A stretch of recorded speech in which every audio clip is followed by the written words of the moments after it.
Good morning, everybody, or afternoon, depending on when you're catching up with our classwork today. Before we talk about what we're doing today, I just want to mention that you may have noticed a couple of emails that I sent out that were invitations for a Google Meet video conference.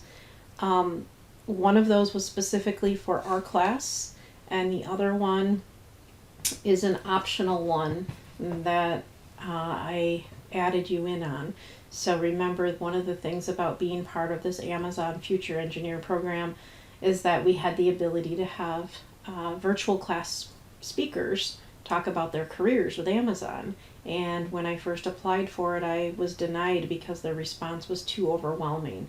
But they opened it up again and I was able to get 2 slots. So the first one that you would have received was for this Thursday, December 3rd at 12:15 p.m.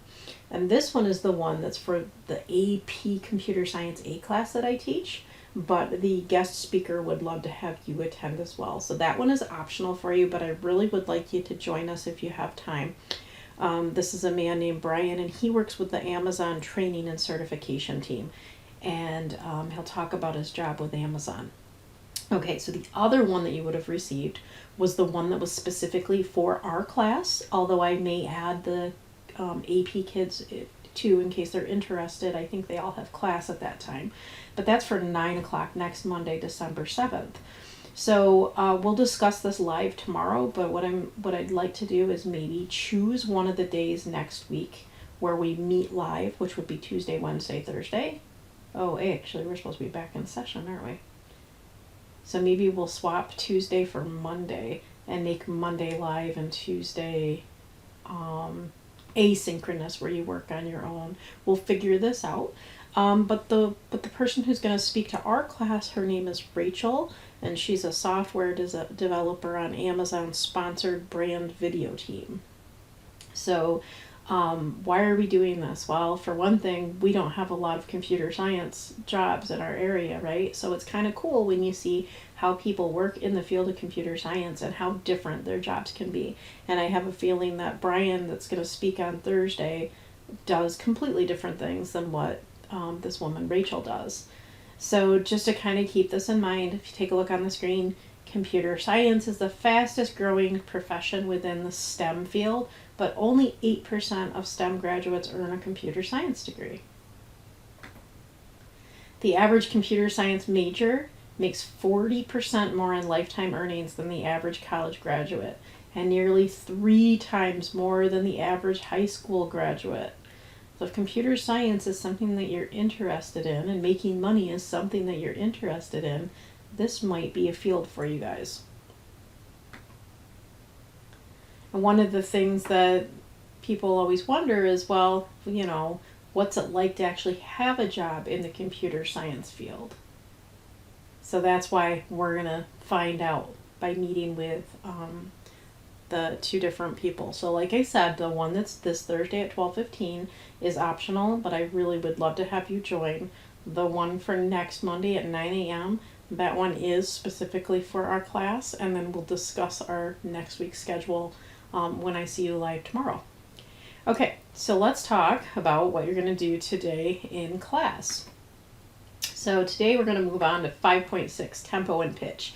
And again, you guys are way more musical than I am, so tempo and pitch are probably not new terms to you, but just in case they are, I'll just give you the basics. Pitch obviously would refer to how high or how low a sound is, right?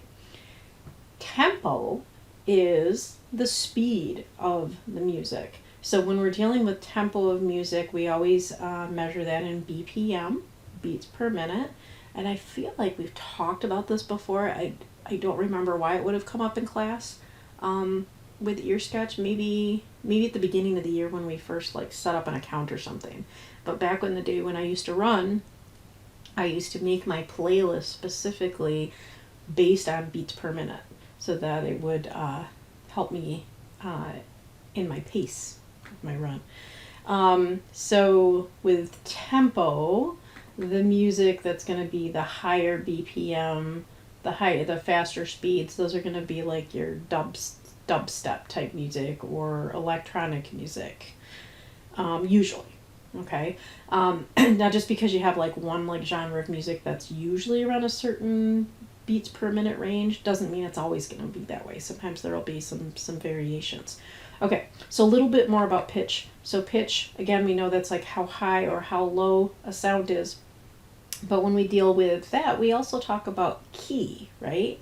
And so the key is the scale or the group of pitches that a music's going to be in. Okay, so it might be in the key of C or the, different things like that. So for those of you that have played an instrument before, you know that when we deal with scales, we have major and we have minor. And so when we play something in major, it has more of an upbeat or like a happier sound to it. And then we also have minor key, right? And so if we play something in minor, it has more of like a, I don't want to say sad, but yeah, kind of a sad or almost like a creepy kind of sound. Makes you think of like something in a scary movie, something like that. So what you're going to do today is you're going to go ahead and read through the adhesive page here, but then we have our link to ear sketch. That'll take us through the tempo and pitch. And then also on the adhesive page and on ear sketch, kind of breaks up the different categories of music and the beats per minute range that you're typically going to have. Pitch and keys talks a little bit about that. This is a little sample, and I'm going to play this for you, a little sample of Happy Birthday, but it's being played in minor instead of major. Happy birthday to you. Happy birthday to you. Okay, doesn't sound very good, right? Actually, sounds like me trying to sing Happy Birthday because I'm such a bad singer. There's this link that'll show you some popular songs and what they sound like in major keys and then what they sound like after they've been changed into a minor key. So I'm going to just show that to you really quickly because you're probably not going to do this one on your own. But if you're interested, you can definitely like pull it up and read a little bit more about it. Okay, you're actually not going to hear Hey Jude right there because YouTube blocked it with a copyright restriction, but you'll hear the rest. So just keep watching this video until you are finished, please. In minor key. Take a sad song and make it better. Totally different. Okay. Then let's take a look at Blank Space by Taylor Swift. I am not a Taylor Swift fan, but let's listen to her song.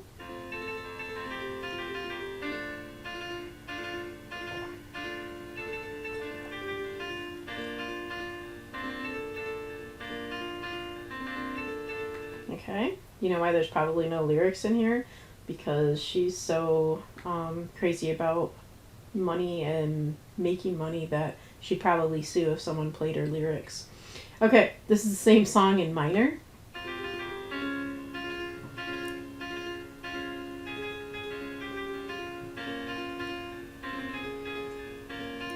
Okay, so you get the idea with that. And then here's the song American Pie, if you guys know that, from long, long time ago. Bye Bye Miss American Pie.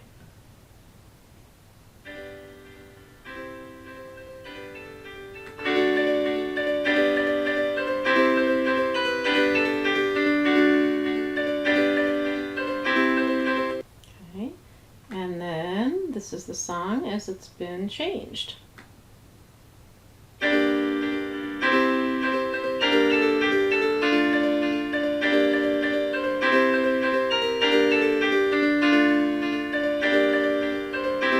So you get the idea, okay? But if this is something interesting to you on this page, there is a link to what they call the Theory tab library. And then what you can do is you can click the key and you can change it, okay? So if you're really interested in that, this is Theory tab right here. And then you can adjust it.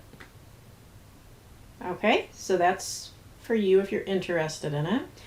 For ear sketch today, when you click on the link on the adhesive page, it'll take you through tempo and pitch, just some information for you to read. And then talking about the set tempo function, which isn't really a new function to you. You've seen it actually since we started using ear sketch, but it's going to talk about it, let you adjust it. And then it'll show you the pitch, and then it'll play another example of differences between major and minor. And then talk about transitions. So transitions are when we're trying to combine some clips or sections of music, and some of the ways that you can do some musical transitions. It talks about it. And then a little summary of what it covered. And then remember, when you get to the questions, that's when you go back to adhesive. Okay, so you'll go back to adhesive, and then you'll do the little lesson practice with a couple of questions. That's all you have to do today. So I will see you tomorrow morning at 9 a.m. Bye, guys.